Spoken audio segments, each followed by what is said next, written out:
हो आप सभी लोग। आई होप आप लोग अच्छे होंगे। मैं हूं राहुल जयसवाल एंड स्वागत करता हूं आप सभी का एक बार फिर हमारे यूट्यूब चैनल JR ट्यूटोरियल्स में। तो सबसे पहले वन सेकेंड आपका स्वागत है। और जैसा कि आप जानते हैं 8th स्टैंडर्ड के लिए मैथ्स का न्यू फ्रेश तरीके से हम वापस से सिलेबस पढ़ाना स्टार्ट कर चुके हैं। ऑलरेडी सब चीज पहले से कंप्लीटेड है, व्हाइट बोर्ड के वीडियोस आज भी प्रेजेंट है, आप उसको भी देखते रहो। लेकिन साथ में जो न्यू बैच स्टार्ट हुआ है इसमें आपको वापस से दोबारा से पढ़ाया जा रहा है साइंस एंड मैथ सब्जेक्ट। तो प्लीज अपने सभी छोटे भाई बहन, बड़े भाई बहन सभी लोग को इन्फॉर्म कर देना इस बारे में, अवेयरनेस क्रिएट करो कि राहुल सर फिर से 7th 8th 9th के लिए वापस से पढ़ाना शुरू कर चुके हैं, नया वीडियोस डिजिटल बोर्ड पे वो भी। तो शुरुआत हम करेंगे 8th स्टैंडर्ड का मैथ्स का। ऑलरेडी फर्स्ट चैप्टर हमने स्टार्ट कर दिया था, 3 लेक्चर ऑलरेडी बन चुके हैं। आज हमारा 4th लेक्चर है और आखिरी वीडियो इस चैप्टर का, यानी कि आज हमारा ये चैप्टर जिसका नाम है रैशनल एंड इरैशनल नंबर, ये होने वाला है टोटली कंप्लीट। यानी जी हाँ, ये चैप्टर आज हम कंप्लीट करेंगे। पिछले कई लेक्चर्स में बहुत अच्छी तरीके से हमने आपको पढ़ाया। फर्स्ट लेक्चर की बात करें, रैशनल नंबर क्या होता है, वो सभी चीज हमने देखा, किस प्रकार से रैशनल नंबर को नंबर लाइन पे रिप्रेजेंट किया जाता है, शो किया जाता है, वो हमने देखा। सेकंड लेक्चर में हमने कंपैरिजन करना सीखा। थर्ड लेक्चर में हमने देखा कि कोई भी रैशनल नंबर को डेसिमल फॉर्म में कैसे कन्वर्ट किया जाता है, ये हमने डिस्कस किया। और आज चौथा लेक्चर और आखिरी लेक्चर में हम देखेंगे कि कोई भी इररेशनल नंबर को, पहली बात तो इररेशनल नंबर होता क्या है वो जानेंगे, और इररेशनल नंबर को हम कैसे कोई नंबर लाइन पर रिप्रेजेंट कर सकते हैं। नंबर वो 1.4 जो कि लास्ट प्रैक्टिस सेट है इस चैप्टर का, शुरुआत हम करेंगे। ठीक है, सबसे पहले हम समझते हैं कि इररेशनल नंबर होता क्या है। पहले तो हम लोग को अगर आपको याद आ रहा होगा थोड़ा बहुत भी, तो हमने देखा था कि अगर कोई रैशनल नंबर की हम बात करते हैं तो रैशनल नंबर का बेसिक क्या होना चाहिए, m/n के फॉर्म में होना चाहिए। यानी कोई भी नंबर चाहे वो एक दूसरे के अपॉन में हो, मतलब माइनस में हो चलेगा, -6/7 है, -18/4 है, कोई भी रैशनल फॉर्म में कोई भी रैशनल नंबर m/n में होना चाहिए, m/n के फॉर्म में, यानी ऊपर नीचे अपॉन के फॉर्म में होना चाहिए। बस कंडीशन ये है कि नीचे कभी भी जीरो नहीं आना चाहिए। तो ये हमारा कंडीशन है रैशनल नंबर का। इसको हम लोग क्या बोलते हैं दोस्तों, रैशनल नंबर हम लोग बोलते हैं। ठीक है ना। अब कंडीशन क्या है कि यहाँ पे जो हमारा टॉपिक है वो है इररेशनल नंबर्स। अब इररेशनल का मतलब क्या होता है, एक छोटा सा डेफिनेशन है, वो क्या बोलता है कि there are many numbers other than rational number, because we know that कि हमने रैशनल नंबर को नंबर लाइन पे रिप्रेजेंट करना सीखा था। अगर आपको याद आ रहा होगा तो हमने देखा था किस प्रकार से रिप्रेजेंट करते हैं। अगर कोई रैशनल नंबर है 7/4, तो हमें ये चेक करना होता है, नीचे डिनोमिनेटर में 4 है तो उसको 4 पार्ट में डिवाइड करना होता है, 1 2 3 4, और 7/4 है। ठीक है, उसके हिसाब से काउंट करेंगे 1 2 3 4 5 6 7, तो ये हमारा आ जाएगा 7/4। इस प्रकार से हमने प्रैक्टिस सेट 1 में देखा था कि किस प्रकार से रैशनल नंबर को इसमें नंबर लाइन या फिर हम लोग नंबर सिस्टम बोलते हैं, इसमें कैसे रिप्रेजेंट करते हैं। लेकिन ये तो इररेशनल नंबर है। तो इररेशनल नंबर ऐसे नंबर्स होते हैं, ये रैशनल नंबर को छोड़ के जो नंबर बच जाते हैं वो होते हैं इररेशनल नंबर। जैसे एग्जांपल के तौर पे होते हैं √2 के वैल्यू, √3 के वैल्यू, √5 के वैल्यू, √7 के वैल्यू, ऐसे कुछ वैल्यू होते हैं जिसका जो अगर हम प्रैक्टिकलिटी देखें या फिर इसका एक वैल्यूज के हिसाब से देखें तो ये एक रैशनल नंबर नहीं है, वो इररेशनल नंबर है। ठीक है, तो इररेशनल नंबर यूजुअली रूट में रिप्रेजेंट हम करते हैं। जैसे √2 इसका एक वैल्यू आएगा समथिंग 1 पॉइंट समथिंग, √3 इसका भी एक समथिंग वैल्यू आएगा। √4 क्यों नहीं रैशनल नंबर है, √4 मेरा रैशनल नंबर क्यों नहीं है, क्योंकि √4 का वैल्यू 2 आ जाएगा और 2 मेरा एक नॉर्मल इंटीजर है, तो ये एक रैशनल नंबर भी नहीं है। और रैशनल नंबर हो सकता है 2/1 कर दूंगा तो ये रैशनल नंबर बन गया, मतलब ये रैशनल है, तो ये इररेशनल नहीं हो सकता। तो वैसे √5 का एक वैल्यू आएगा तो वो एक इररेशनल नंबर हो गया, √6 इररेशनल नंबर हो गया, √7 इररेशनल नंबर हो गया। तो ऐसे नंबर्स को हम लोग क्या बोलते हैं, इररेशनल नंबर्स। अब इसको हम लोग को सीखना है, मेन तो वही है हमारा कि ये जो इररेशनल नंबर होते हैं इसको हम लोग नंबर लाइन पे कैसे रिप्रेजेंट करें। तो इसको समझने के लिए एक एग्जांपल लाया हूं जो कि draw √2 on number line. √2 number line पे कैसे ड्रॉ करते हैं उसको सीखेंगे। तो सबसे पहले हमें एक नंबर लाइन बनाना पड़ेगा और उसके लिए हमें लेना पड़ेगा एक स्केल, जिसके हेल्प से हम लोग क्या करेंगे, एक लाइन सीधा सा खींच देंगे। तो ये हमने लाइन एक सीधा सीधा खींच दिया, दिख रहा है आपको, क्लियर, एक लाइन आपको दिख रहा होगा। तो हम लोग थोड़ा सा बड़ा कर देते हैं, ठीक है, दिख रहा है। अब यहाँ पे अगर आप देखोगे हमेशा की तरह हम लोग एक लाइन खींचेंगे जो कि होगा 0 वाला लाइन, के बाद थोड़े से गैप पे हम लोग रखेंगे 1, थोड़े से गैप पे रखेंगे हम लोग 2, और ये सिलसिला चलता रहेगा। इसी प्रकार यहाँ पे थोड़े से गैप पे रखेंगे -1, थोड़े से गैप पे हम लोग रखेंगे -2, और ये सिलसिला ऐसे ही चलता रहेगा यहाँ पे भी और वहां पे भी। ठीक है, तो √2 जो नंबर है अगर आप देखोगे तो √2 एक ऐसा नंबर है जिसका समथिंग कुछ वैल्यू आएगा, लेकिन वो वैल्यू समझ लो मुझे पता नहीं।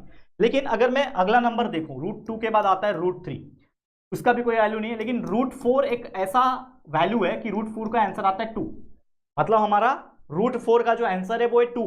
तो √4 को अगर कोई बोलेगा आपको रिप्रेजेंट करना है नंबर लाइन पे, तो मैं डायरेक्टली बोलूंगा कि ये √4 है।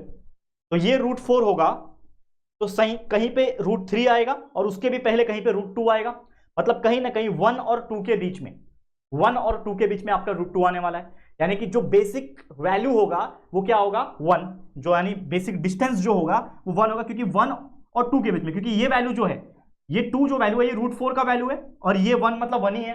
तो 1 और 2 के बीच में कहीं ना कहीं क्या आएगा, यहाँ पे √3 आ जाएगा, और यहाँ पे यहाँ पे √2 आ जाएगा, यहाँ पे √3 आ जाएगा, फिर यहाँ पे √4, फिर √5, √6, ऐसे करते करते आएंगे। तो वो हम लोग को उसके हिसाब से समझ में आया, और ये चीज मैं सिर्फ आपको समझाने के हिसाब से बता रहा हूं। ओके, समझ में आया ये चीज। अब हमको क्या करना है, हमको लेना है, यहाँ पे ध्यान देना बच्चा, हमको क्या लेना है, हमको यहाँ पे लेना है टेक अ पॉइंट, या फिर हम लोग बोलेंगे ड्रॉ। हम लोग क्या बोलते हैं, ड्रॉ करने बोलते हैं। हम लोग क्या करेंगे, यहाँ पे एक नंबर सिस्टम को ड्रॉ करेंगे। सिंपली हम लोग क्या करेंगे, हम लोग एक नंबर सिस्टम को ड्रॉ करेंगे, मतलब ड्रॉ लाइन एल। ठीक है, एक लाइन एल लिया, परपेंडिकुलर टू 1, सॉरी, ये जो 1 मेरा जो वैल्यू है, इसको मैं थोड़ा और नीचे ले लूं बच्चा, थोड़ा सा और नीचे ले लेता हूं।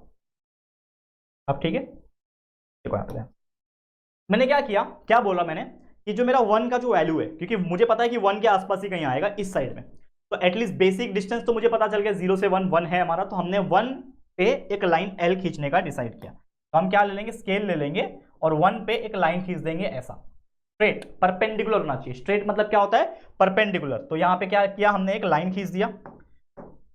ठीक है, इसका कलर मैं चेंज करता हूं लाइन का।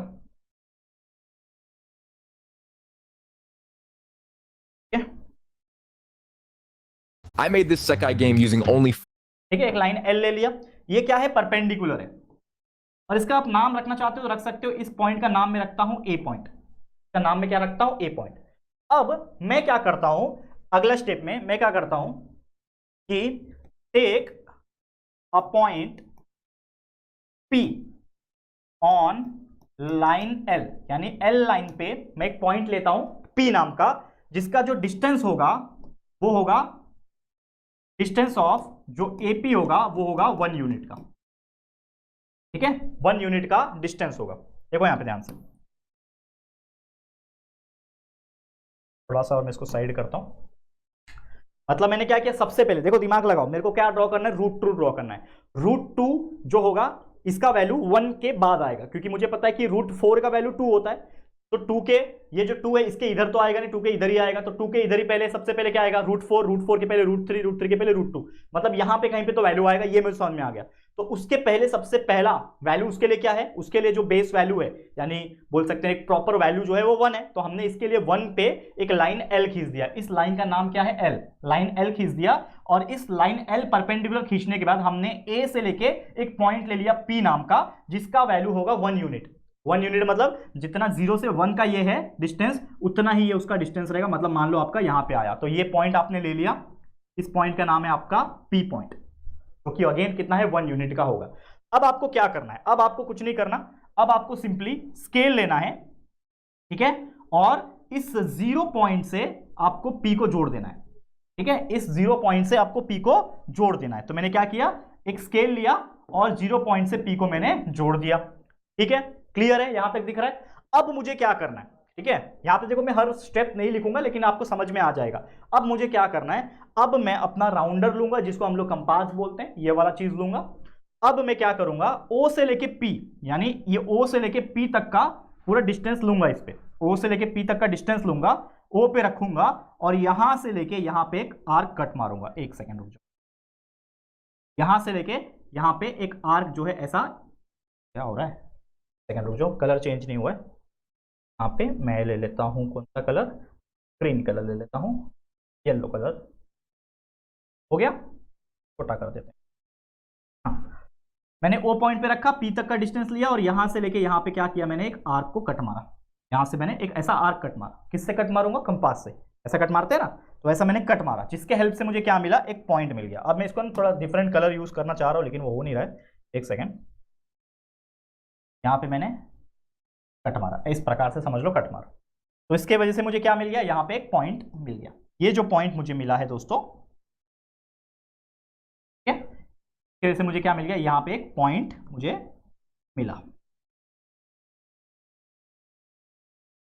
मिल गया, एक पॉइंट मिल गया। इसका नाम आप कुछ भी रखना चाहते हो आप रख सकते हो। लेट्स सपोज आप ए रख लो, बी रख लो, कोई दिक्कत की बात नहीं। सी पर जो ऑलरेडी रखा हुआ है उसको आप ले नहीं सकते, ठीक है। तो आपको जो भी लेना है आप ले सकते हो। लेट्स सपोज कि इसका नाम क्यू रख लेता हूं मैं, ठीक है। इसका नाम मैं क्यू रख लिया, ठीक है। तो इसका नाम क्यू हो गया। तो ये क्यू जो है, ये जो पॉइंट आ रहा है यही मेरा क्या है, √2 का वैल्यू है। ये मेरा क्या है, √2 है। तो ये मेरा √2 आया, उसके बाद आ जाएगा √3, उसके बाद आ जाएगा √4 जो कि है 2। समझ में आया? तो इस प्रकार से आपने क्या कर दिया, √2 को नंबर लाइन पे रिप्रेजेंट कर दिया। तो ये जो वैल्यू है ये दिख रहा है आपको, ये आपका √2 का वैल्यू है। इस प्रकार से आप कोई भी इर्रेशनल नंबर को आप नंबर लाइन पे रिप्रेजेंट कर सकते हैं। समझ में आ गया? तो चलो अब बढ़ते हैं हम सीधा, ये आपको क्लियर हो गया होगा बेसिक कंसेप्ट। अब मैं सीधा आपको लिए चलता हूं कहां पे, हमारे प्रैक्टिस सेट पे डायरेक्टली, जो कि हमारा प्रैक्टिस सेट नंबर 1.4 और आखिरी प्रैक्टिस सेट। तो ये हमारा एक एक्टिविटी बेस्ड क्वेश्चन है जो कि आपको दिया हुआ है आपके बुक्स में, सिलेबस में आप देखोगे तो ये एक एक्टिविटी बेस्ड क्वेश्चन है जिसमें बहुत सारी चीजें लिख के दी हुई होती है और उसमें आपको जहां पे खाली डब्बे हैं वहां पे फिलअप करना होता है। लेकिन हमारा मेथड सेम है। जैसे हमने √2 को ड्रॉ किया, इसमें क्या बोल रहा है, द नंबर √2 इज शोन। जैसे हमने इसके पहले √2 को ड्रॉ किया था, देखो √2 आया था ऐसे ही। लेकिन अब हमें बोल रहा है कि उसी पे आप √3 भी बना के दिखाओ। तो हमारा ये जो था, ये √2 आया था, इसी पे √3 भी ड्रॉ करके दिखाना है। तो हमने क्या लिया, वापस से एक नंबर लाइन लिया, सेम मेथड। पहले नंबर लाइन लिया, मुझे पता है कि √2 यहां पे, ये तो पहले से ही है, आ गया है हमारे पास, इसका नाम क्यू है। अब मैं क्या करूंगा, मुझे √3 ड्रॉ करना है। मुझे क्या करना है बच्चा, √3 ड्रॉ करना है। तो √3 ड्रॉ करने के लिए मुझे अगेन क्या करना पड़ेगा, सेम जो √2 वाला पॉइंट था मेरा, देखो ये √2 वाला पॉइंट था, ये वाला, इस पे मैं एक लाइन खींचूंगा, ठीक है। इस पे मैं क्या करूंगा, एक लाइन खींचूंगा। समझ में आ रहा है कि नहीं? तो मैंने क्या किया, उस पर एक लाइन खींचा। तो √2 वाले पॉइंट पे मैंने एक स्ट्रेट लाइन खींचा, इसका नाम रख दो L1 रखना, जो भी रखना रख दो, ये खींच दिया। उसके बाद मेरा जो O पॉइंट था, यहां पे भी आप देखो, ये जो O पॉइंट था, उससे मैं ये Q वाला जो लाइन बनेगा उस पे ड्रॉ करूंगा, ठीक है। उस पे मैंने क्या किया, ड्रॉ किया। और ये जो R होगा ये 1 ही लूंगा, ऑब्वियसली 1 ही लेना पड़ेगा, क्योंकि मुझे पता है कि यहां पे अगर आप देखोगे, a line draw perpendicular to the number is drawn through point Q, तो हमने Q को ड्रॉ किया है, ठीक है। अब मुझे पता चल गया, इससे एक चीज पता क्या चला, देखो जब मैंने ये लिया, ठीक है, यहां पे भी एक चीज जो हमने आपको नहीं बताई कि आपको कैसे वैल्यू मिला, जो कि है यहाँ पे, अगर आप देखोगे इसका वैल्यू, ये जो है हमने वैल्यू नहीं निकाला था, तो इसका वैल्यू कैसे निकलेगा, देखो आपको पता है ये ट्राइंगल दिख रहा है, ये OAP एक ट्राइंगल दिख रहा है यहाँ पे, ट्राइंगल OAP, जिसमें एंगल A जो है वो 90 डिग्री है। तो इसमें हम लोग लगा सकते हैं पाइथागोरस। ये मैं आपको बताना रह गया, ऑफ करना, पाइथागोरस थ्योरम। पाइथागोरस थ्योरम क्या बोलता है, हाइपोटेनस का square is equal to sum of the remaining side. Hypotenuse कौन है, OP, तो OP का square is equal to OA square plus AP square, ठीक है। तो यहाँ पे क्या हो जाएगा, हाइपोटेनस कौन है यहाँ पे 90। हाइपोटेनस कैसे पहचानोगे, जो 90 होता है ना, ये भी 90 ही है आपका, तो 90 के अपोजिट साइड रहता है, इसको हाइपोटेनस बोलते हैं। तो OP का square is equal to OA का स्क्वायर, ये एक साइड, और दूसरा साइड क्या है, AP का स्क्वायर। तो OP का square will be equal to, OA का वैल्यू कितना है, OA का वैल्यू 1 है, इसका भी हमने 1 लिया था, तो 1 square plus 1 square, that is nothing but OP square is equal to 1 plus 1 2 हो जाएगा। तो OP का वैल्यू हो जाएगा √2, ठीक है। यहां से हमें OP का वैल्यू मिला, जो OP का जो वैल्यू है ये क्या है, √2 है, और इसीलिए हमने जो ये लाइन खींचा, मतलब ये जो आर्क मारा, तो ये वैल्यू को हमने √2 बोला, ठीक है। समझ में आया? उसी प्रकार ये चीज करना है कि हमें √2 तो मिल चुका है, तो √2 पे सबसे पहले हमने एक लाइन खींचा, ठीक है, लाइन खींचा, और उस पे Q से लेके R का डिस्टेंस हमने 1 लिया। क्या लिया, लेंथ ऑफ QR हमने क्या ले लिया, 1 ले लिया। Do you know about O से लेके Q तक का वैल्यू हमें पता है ना, ये पूरा वैल्यू क्या है, √2 का वैल्यू है। तो O से लेके Q मेरा √2 है। सेम यहाँ पे भी मेरा ट्राइंगल बन रहा है OQR, तो Q 90 डिग्री है, तो पाइथागोरस यहाँ पे भी लगाऊंगा, तो यहाँ पे भी पाइथागोरस लगेगा, that is nothing but OR का स्क्वायर, ये हाइपोटेनस है OR, तो OR का square is equal to OQ का स्क्वायर प्लस QR का स्क्वायर। तो OQ कितना है मेरा, देखो OQ मेरा है √2, तो √2 का स्क्वायर प्लस ये QR कितना है, 1 है, तो यहाँ पे 1 का स्क्वायर, ठीक है, स्क्वायर लिखा हुआ है ऑलरेडी। तो √2 का स्क्वायर होता है 2, 1 का स्क्वायर होता है 1, 2 प्लस 1 होता है 3, ठीक है, 2 प्लस 1 होता है 3। तो हम लोग क्या बोल सकते हैं, ठीक है, 2 प्लस 1 होता है 3, यहाँ पे 3 आएगा, और ये OR का वैल्यू आ जाएगा √3। ये OR स्क्वायर आया ना, OR स्क्वायर का जो वैल्यू आया वो आया 3, तो OR का वैल्यू क्या आ जाएगा, √3।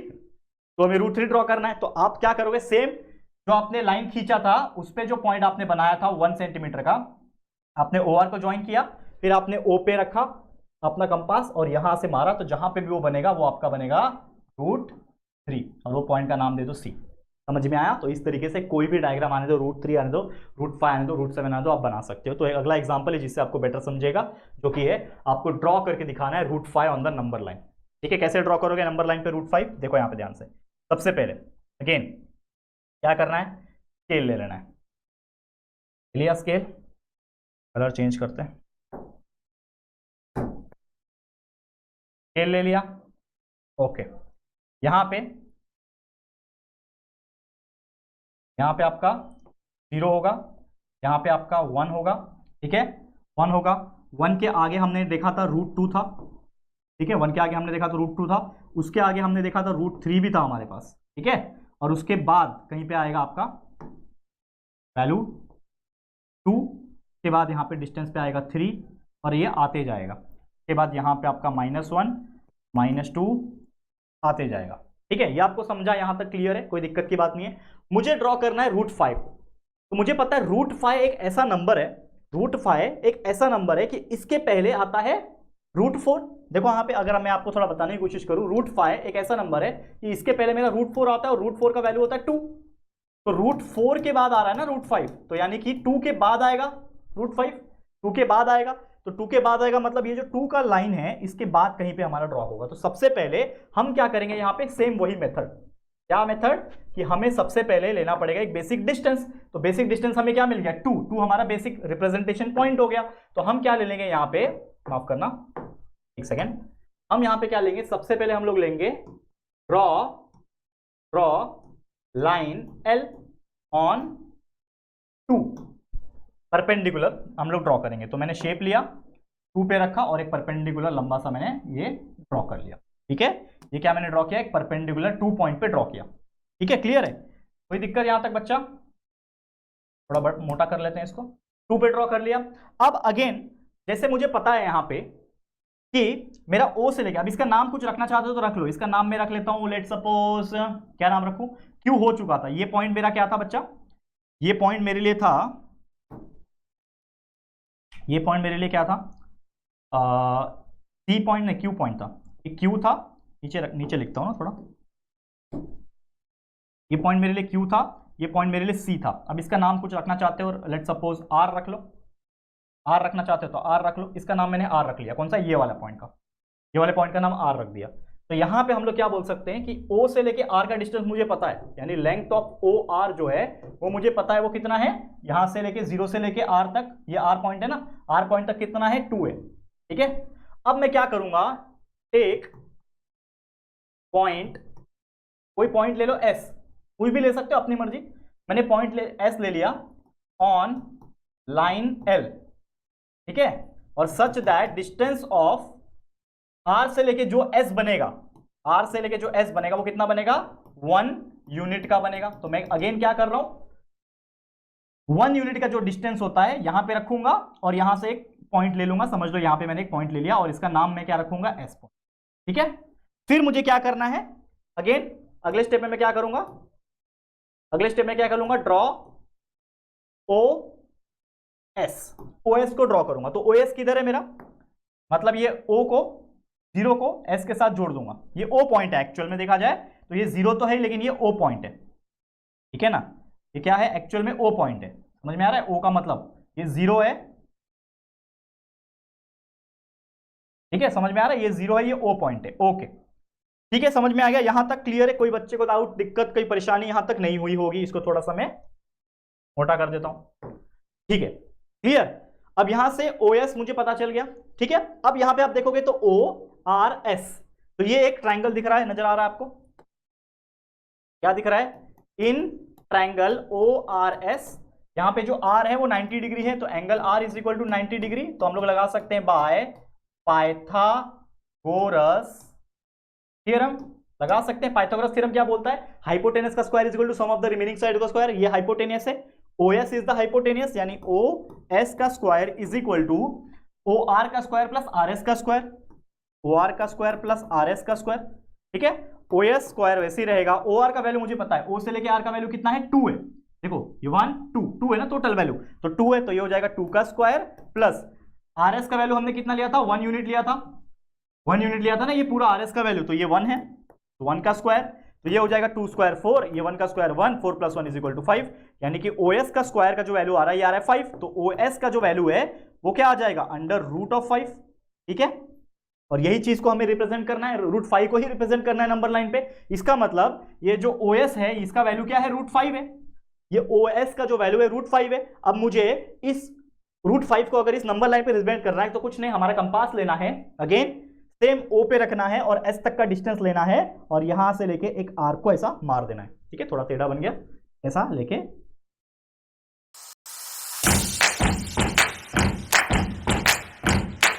नया पॉइंट हमें मिल जाएगा, क्या मिल जाएगा, एक पॉइंट यहां पे हमें मिल जाएगा और यही आपका पॉइंट है रूट 5 का। इसका नाम रखना चाहते हो कुछ भी रख सकते हो, इसका नाम मैं रख देता हूं, क्या रखूं, टी हो चुका है ना, पी पहले हो चुका था, टी रख देता हूं, इसका नाम मैं रख देता हूं टी। तो रूट 5 हमने इस तरीके से ड्रॉ कर दिया, यहाँ पे ऐसा लिख दो, रूट 5 ऑन पर, ये हमने क्या कर दिया, ड्रॉ करके दिखा दिया। तो रूट 5 शो कर दिया हमने हमारे नंबर लाइन में, नंबर सिस्टम में। तो इस तरीके से भाई आपको सॉल्व करना है। एक और एग्जांपल है जो मैं आपको होमवर्क देना चाहता हूं, रूट 7 सेम उसी प्रकार करना है।